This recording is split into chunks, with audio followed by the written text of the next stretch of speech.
Carificando.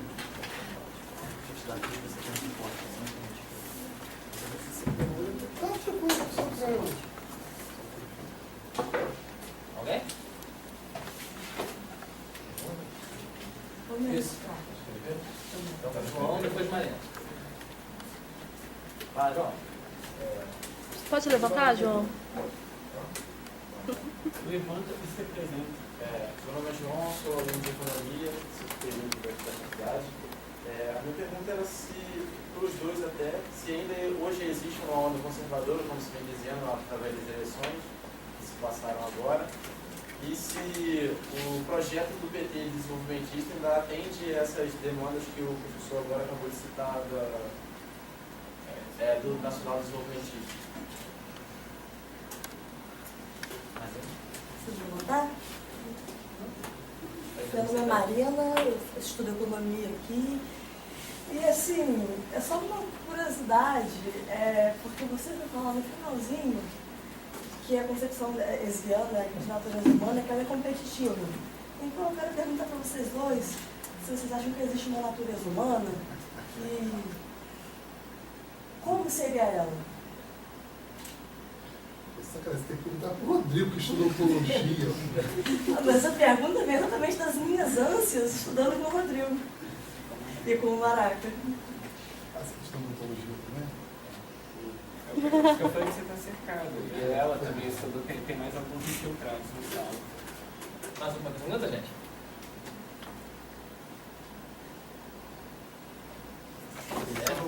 Ele falou também da representação da ESC como formadora dessa ideologia para dar o suporte necessário ao regime. Eu quero saber se hoje ainda existe esse tipo de pensamento, né? Se hoje existe ainda, a gente pode dizer que existe um resquício desse pensamento por parte das instituições que são responsáveis pela nossa segurança, e se hoje quem é o responsável por formar essa ideologia. Vai? Quer só aquela primeira, né, que perguntar nós dois, se é uma onda conservadora no Brasil. Com certeza, assim.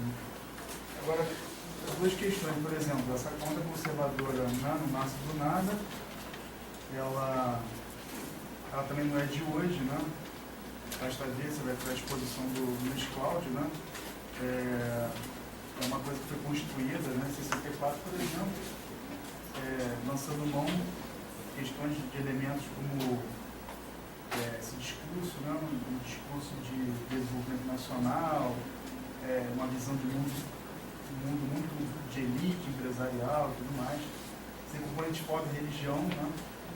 Fortíssimo da religião ali. Você tem, por exemplo, o grande líder civil, né, da direita, dos golpistas, Carlos Lacerda, uma faceta muito pouco, inclusive, muito pouco mencionada nas memórias que se construiu sobre o Lacerda, né? A não ser essa coisa do golpismo, uma visão um pouco liberal das coisas, mas assim, a questão religiosa é muito forte no Lacerda. O cara que vivia acompanhado pela imagem de Nossa Senhora, né? O cara que dizia acreditar em Deus, né? Então toda essa coisa de acreditar em Deus acima de tudo, né? Mas é engraçado, ele nunca deu a face dele, né? Ele vivia batendo, né? E foi sem dúvida, acho que aí a opinião pessoal, junto com o Vargas, foi um dos maiores golpistas da história pública no Brasil, junto com o Vargas, né? E, enfim,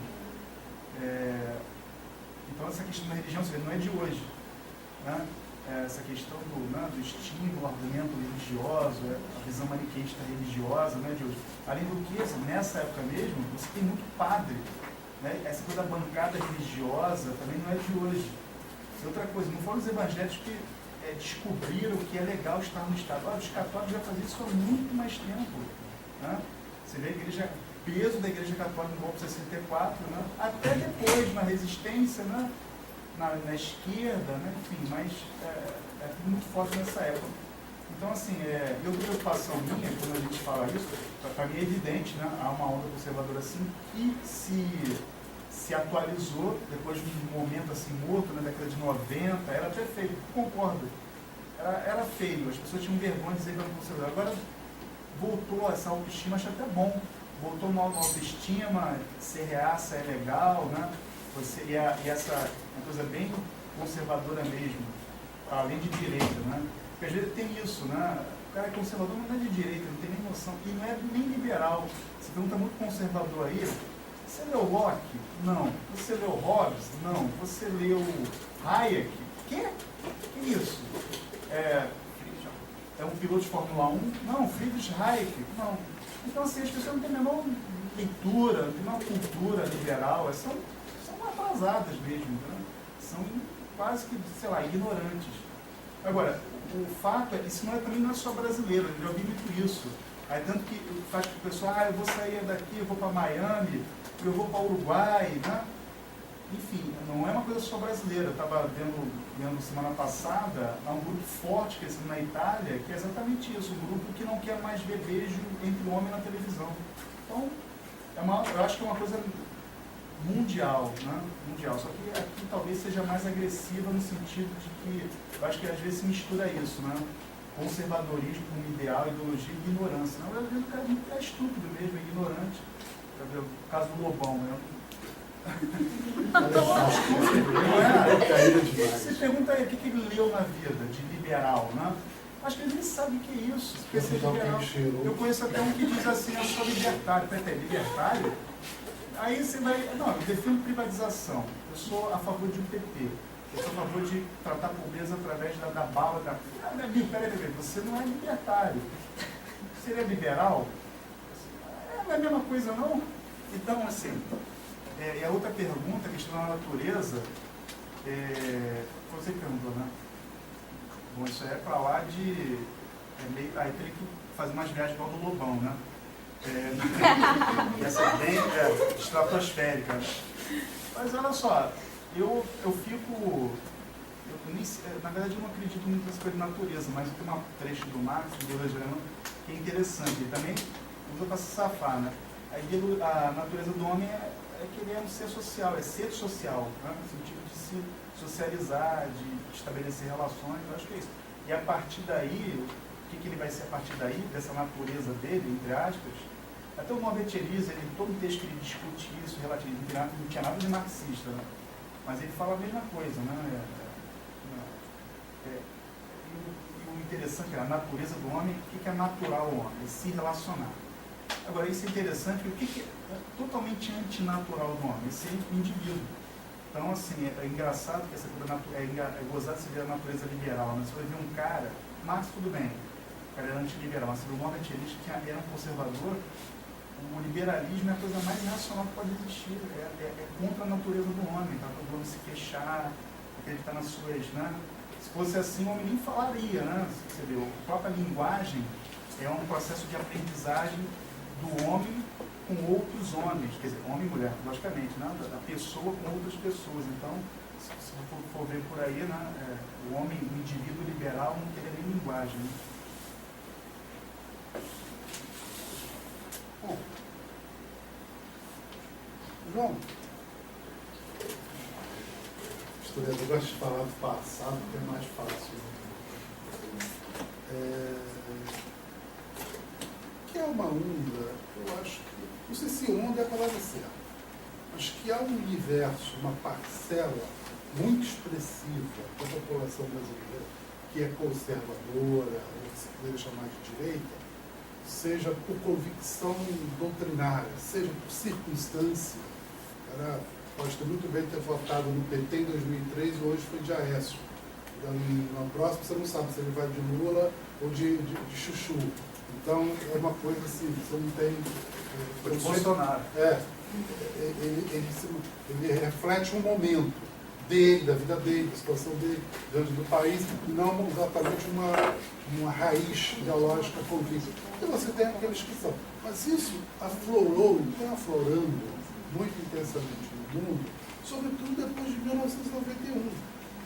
Tem gente que fala com a bandeirinha, caiu no mundo de Berlim e tal. Isso tem implicações muito mais graves. Se você olhar, você tem um processo de retitulação política e humanitária brabo na Ucrânia, o avanço da direita inclusive ganhou as eleições agora para o Parlamento Europeu, na Itália, na França, na Suécia, na Inglaterra. Não é um fenômeno especificamente ou unicamente brasileiro, como falou o Leonardo.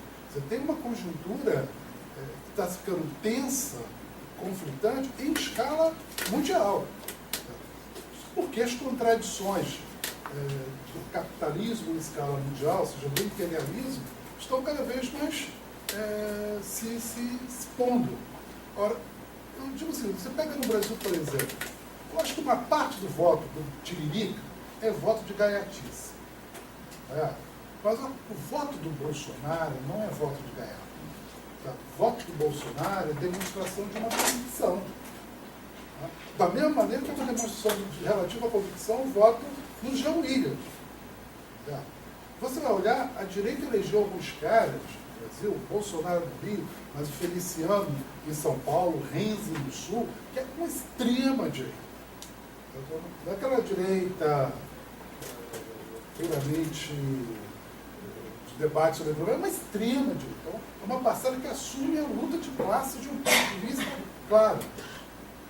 Agora, por que isso tudo? Eu tenho tentado pensar um pouco. Não vou dizer a você que eu tenha uma resposta clara. Eu até fui esse fim de semana na casa de um amigo para a gente conversar a respeito, mas ele estava indo para um casamento, então ficamos de conversar depois. Mas eu tenho tentado refletir algumas coisas, tentando seguir lá o método do Marx, né?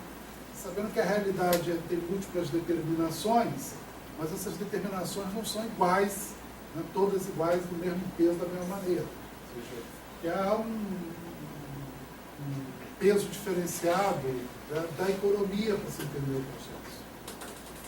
Eu fico pensando, por que tanta gente de classe média, eu disse que o que se chama de classe média no Brasil é muito complicado.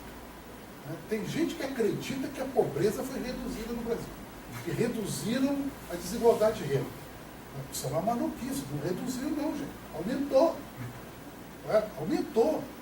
Isso é manipulação estatística. Vocês sabem, os caras pegam a renda do trabalhador, renda salário, a renda do capitalista e compara. Mas não compara patrimônio. A renda do trabalhador vira tudo consumo. Maior parte de comida. A renda do capitalista, do grande executivo, ela vira bens. Vira propriedade. E na conta da divisão de renda no país, não consideram a joia que o cara deu para a mulher dele, não consideram o Jaguar que ele deu para o filho dele, não consideram o iate que ele comprou. Isso não entra no ponto. Então, esse negócio de dizer que renda no Brasil, que a distância da renda diminuiu, isso é manipulação estatística. O que se chama de classe média no Brasil, segundo o próprio Postman, é um conjunto de pessoas que ganham em torno de 3 salários mínimos. Se você ganha 3 salários mínimos, você não é mais pobre no Brasil. Porque eu trabalhei um tempo no serviço social, não sei se tem ninguém aqui no serviço social. Miserável para o IBGE, para o cálculo de Bolsa Família, etc. Miserável no Brasil é quem ganha até meio salário mínimo. Meio salário mínimo. Então isso não é sério. Isso é pura manipulação estatística. Né? Agora, o que se chama de classe média? Você achar que um cara que ganha 3 salários mínimos, segundo o IBGE, se você tiver hoje uma renda em torno de R$ 2.800, R$ 3.000 por mês, renda per capita. Né? Segundo o DIEESE, o salário mínimo hoje no Brasil teria que ser de R$ 3.019 para cumprir o que está na CLT. Então, se tiver uma renda de R$ 2.800, R$ 3.000, você está entre os 10% mais ricos do Brasil. Cara, quando eu vi que eu sou milionário, que eu estou na elite, pô, cara, eu fiquei com uma felicidade desgraçada. Até chegar a conta da luz para pagar, cara, mas é isso. Entendeu? Então você tem que ter muito cuidado com o que você está chamando de classe média. Quando eu falo classe média, eu estou falando daquele cara realmente que é executivo, que ganha muito bem. Não esse infeliz que ganha 3 por salário mínimo de renda familiar per capita. Renda familiar per capita. Soma a renda de todo mundo para dar um. Né? Pois bem, eu fico pensando o que leva esse pessoal hoje com um posicionamento tão de direita. Posso estar equivocado, aqui os colegas vão poder me ajudar a pensar nisso. Mas eu acho que tem um dar, isso é importante. Até o milagre econômico da ditadura, chamado milagre econômico, 68, 74, foi feito sangrando a classe operária, por um lado. E, por outro lado, permitindo uma certa margem de consumo para a classe média. Quando chega no período do gás, e tudo aconteceu com o evento do segundo PND, a coisa muda. Porque não era mais possível, esgotado o modelo anterior, não era mais possível estruturar um novo modelo de acumulação no país, sangrando ainda mais a classe operária, no seu conjunto. Porque essa já estava na exaustão. As epidemias que nós tivemos no Brasil no início da década de 70, parece que confirmam isso. A classe trabalhadora brasileira, uma parte dela estava morrendo. As condições de moradia, a insalubridade do lugar onde vivia, as condições de miséria, estavam eliminando, destruindo e ameaçando a própria reprodução do capital. E aí a ditadura muda e ela passa a jogar um peso maior da acumulação sobre a classe média brasileira, que até então pouco tinha sofrido, tinha tido até vontade. Ela começa a ser, as políticas salariais e uma série de outras coisas começam a onerar essa classe média. O Estado vai com sua política tributária em cima dessa classe média, poupando o capital. E ela começa a ter problemas de sobrevivência. Não é à toa que no governo Figueiredo nós temos um dos primeiros levantes, insurreição, uma luta da classe média no Brasil pós-64, que é a luta dos mutuários. A luta contra o sistema de... Está acabando? Não, eu só queria te lembrar que você está na primeira pergunta, e aí a gente já passou de 10 minutos aqui, só para poder ter uma segunda. Então, só para dizer o seguinte, a minha perspectiva, a minha questão é de que, assim como vem desde a ditadura, tem se agravado, e se agravou muito no período do Lula, né, esse arroxo sobre a classe média para financiar o Estado. E é financiar o pagamento da dívida pública. Não é o problema, não é financiar o Bolsa Família. Bolsa Família é mixaria. O problema não é financiar o Reúne ou o Proíbe. Isso é mixaria no orçamento do Estado. Se vocês darem uma olhada no Estado. O problema são os 44%, segundo alguns 50%, que é destinado ao pagamento dos juros e serviços da dívida pública. E um peso muito grande desse pagamento está recaindo sobre a classe. E eu acho que ela está reagindo a isso. Da maneira torta que ela vem reagindo. Mas acho que ela vem reagindo a isso. Então, assim, agora, em relação aos outros dois, deixa eu sabe? Marina, natureza me lembra a ideia de essência. Natureza humana, essência humana, eu acho que isso não existe. Pelo menos do ponto de vista de como eu leio o marxismo, acho que esse negócio não existe. É aquela antropologia do Marx, né, de que o homem se faz homem no processo histórico, ele vai construindo sua sociabilidade e nesse processo ele vai também se humanizando. E aí todo o problema, a questão do trabalho, né, como elemento ontológico da construção, da humanização do homem, aquela coisa que o Engels discute lá bom, papel do trabalho e transformação do macaco em homem. Né? Enfim, eu acho que tem isso, mas eu não acho que isso se constitui a natureza. Porque a natureza me dá a ideia de algo imutável. A natureza me dá a ideia de algo imutável, uma essência que não se muda.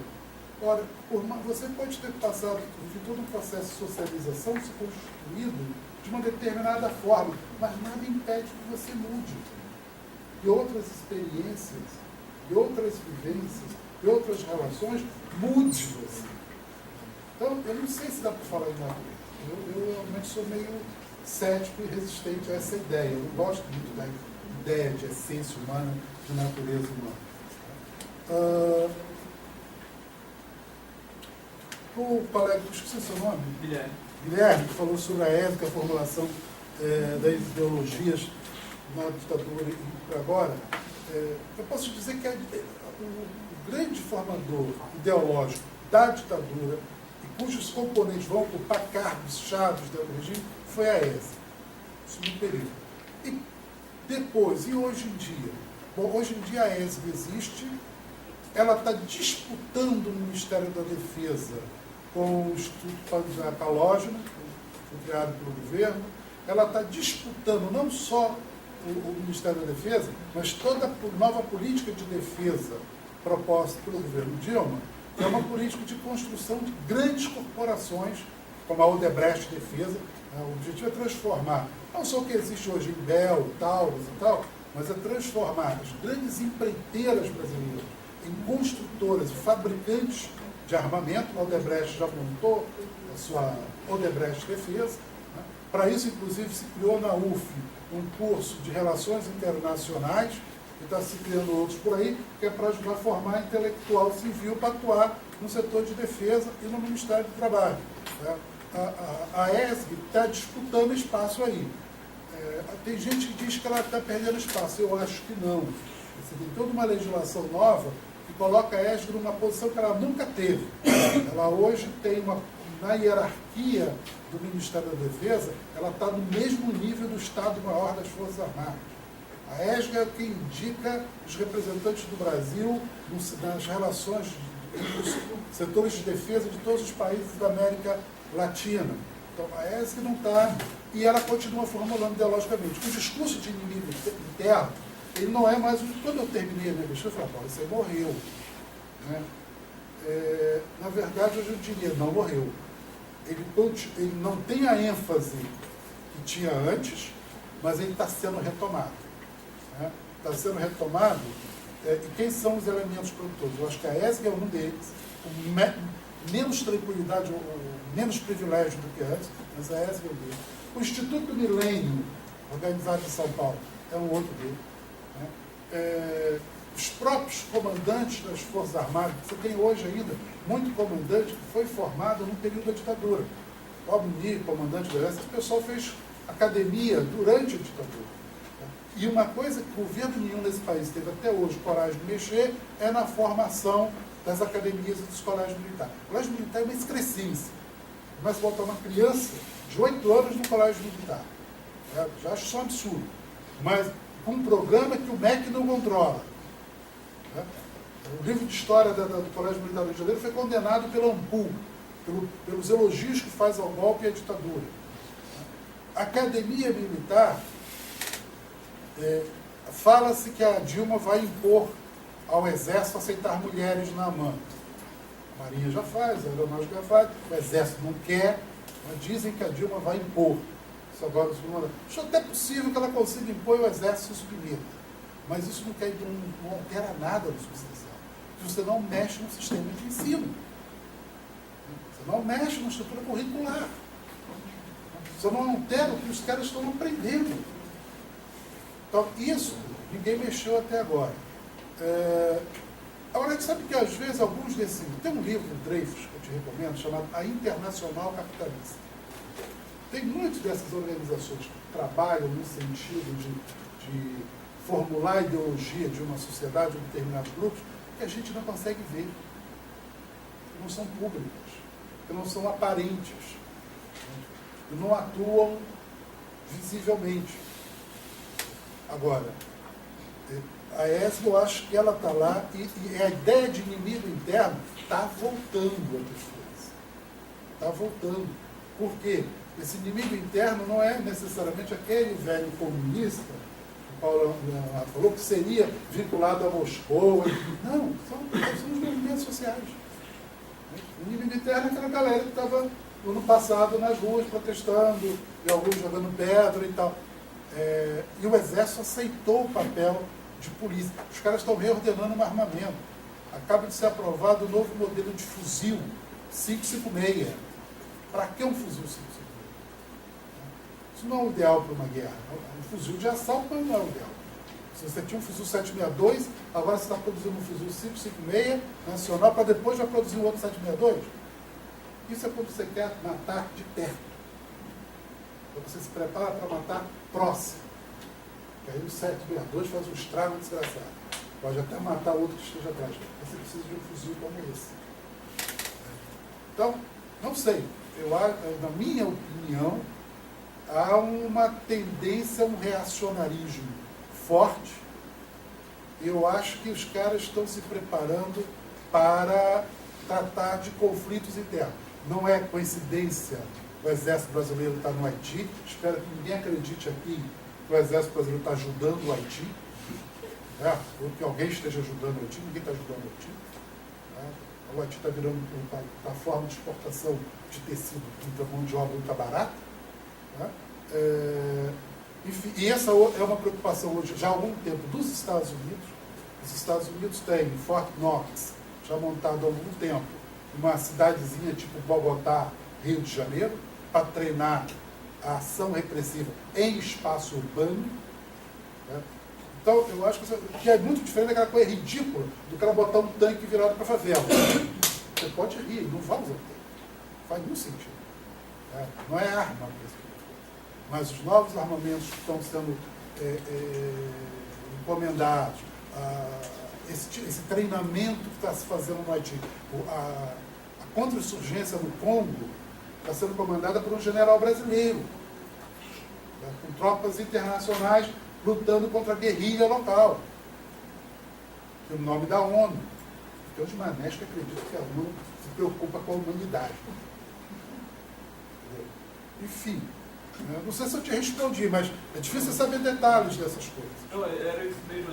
A minha pergunta, quando você falou de inimigo, foi baseada exatamente em como teve uma movimentação sobre os movimentos sociais, como eles agiram sobre e como eles têm agido diretamente nos processos de pacificação. Sim. E agora que você falou nessa internacionalização desse sistema de segurança, eu conheço algumas pessoas que são instrutores de segurança que têm ido de maneira recorrente aos Estados Unidos aplicar curso e método de segurança baseado no que eles aplicam aqui. E existe uma outra coisa que está começando a ser investigada por algumas pessoas, que é a relação forte entre o setor de defesa no Brasil, público e privado, com Israel. É armamento israelense que tem sido comprado. Os caveirões no Rio de Janeiro são israelenses. É técnica, é treinamento de policiais e agentes de segurança no Brasil por soldados israelenses, por agentes do Mossad. Então, existem contratos hoje bem robustos em termos de dinheiro na área de segurança. Há um tempo atrás eu vi uma matéria de um shopping em São Paulo que estava para adotar suas câmeras de vigilância, uma tecnologia israelense, que assim que você entra no shopping, óbvio, teria que estar conectado com a base de dados da polícia, ele faz um scanner da sua estrutura óssea e identifica se você está ou não na base de dados da polícia.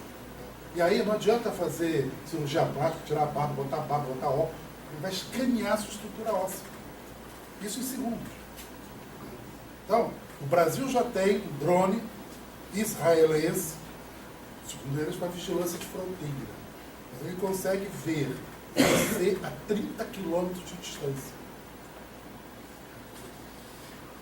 Não sei se isso vai ser usado só para combater tráfico de drogas e de armamentos na fronteira. Porque é usado lá, pode ser usado em qualquer lugar. A Globo disse que vai para ajudar a melhorar o trânsito, né? Isso é outra coisa.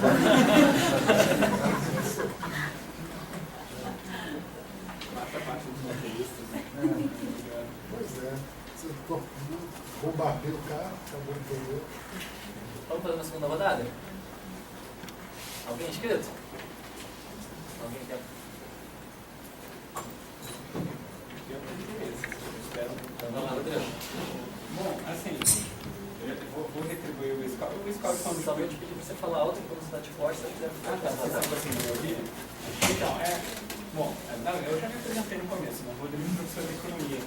Então, assim, o Scout está falando tanto de políticas de defesa e tal, e logo depois ele realizar um fogo amigo aqui contra os caxianos. Isso.